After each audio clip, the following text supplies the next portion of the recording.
Hey, howdy, hey guys, it's me here, your nerdy mama, coming at you today with our daily Bible reading. Today, in week 1, we will be reading from the book of Job, chapters 1 through 2. This is considered the day of poetry. So again, this is the New King James Version, the book of Job, chapter 1. There was a man in the land of Uz whose name was Job, and that man was blameless and upright, and one who feared God and shunned evil.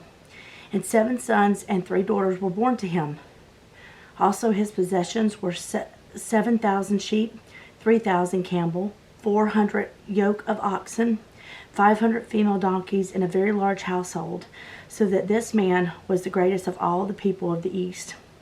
And his sons would go and feast in their houses, each on his appointed day, and would send and invite their 3 sisters to come and drink with them.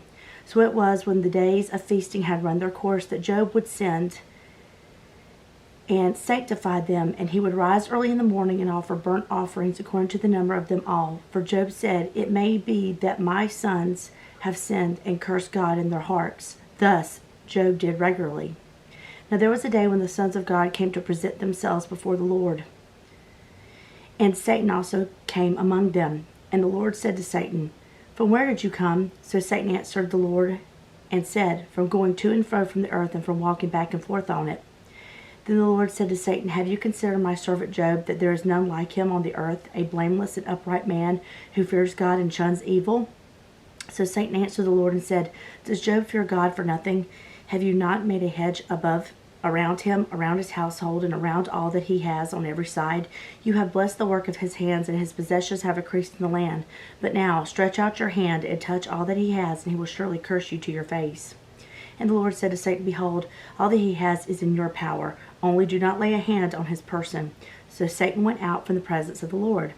And there was a day when his sons and daughters were eating and drinking wine in their oldest brother's house. And the messenger came to Job and said, "The oxen were plowing and the donkeys feeding beside them, when the Sabeans raided them and took them away. Indeed, they have killed the servants with the edge of the sword, and I alone have escaped to tell you." While he was still speaking, another also came and said, "The fire of God fell from heaven and burned up the sheep and the servants and consumed them, and I alone have escaped to tell you." While he was still speaking, another also came and said, "The Chaldeans formed 3 bands, raided the camels, and took them away. Yes, and killed the servants with the edge of the sword, and I alone have escaped to tell you." While he was still speaking, another one also came and said, "Your sons and daughters were eating and drinking wine in their oldest brother's house." And suddenly a great wind came from across the wilderness and struck the 4 corners of the house, and it fell on the young people, and they are dead, and I alone have escaped to tell you.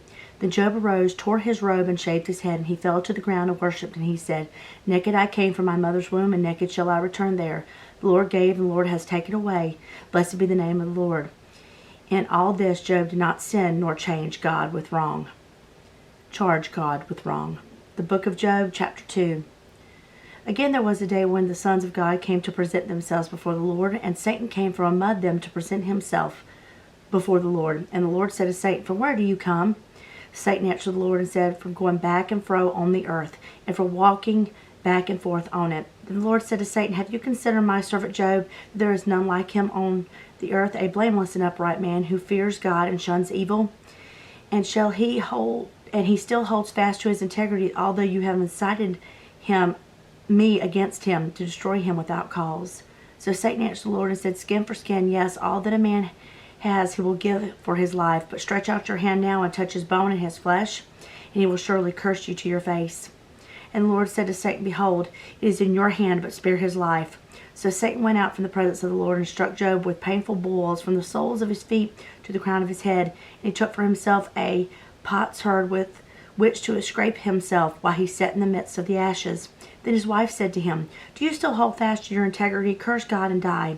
But he said to her, "You speak as one of the foolish women speak. Shall we indeed accept good from God? Shall we not accept adversity? In all this Job did not sin with his lips." Now when Job's 3 friends heard all of the adversity that came upon him, each one came from his own place: Eliphaz the Temanite, Bildad the Shuhite, and Zophar the Naamite, for they had made an appointment together to come and mourn with him and to comfort him. And when they raised their eyes from afar and did not recognize him, They lifted their voices and wept, and each one tore his robe and sprinkled dust on his head toward heaven. So they sat down with him on the ground 7 days and 7 nights, and no one spoke a word to him, for they saw that his grief was very great. So we read from Job chapter 1 and 2 today on week 1, and this is Poetry Day. I'm going to close with the Lord's Prayer. Our Father in heaven, hallowed be thy name. Your kingdom come, your will be done on earth as it is in heaven. Give us this day our daily bread, and forgive us our debts as we forgive our debtors. And do not lead us into temptation, but deliver us from the evil one. For yours is the kingdom and the power and the glory forever. Amen. I hope this reading from Job and the Lord's Prayer has touched you. I hope you're staying healthy, happy, and safe. Bye-bye, friends.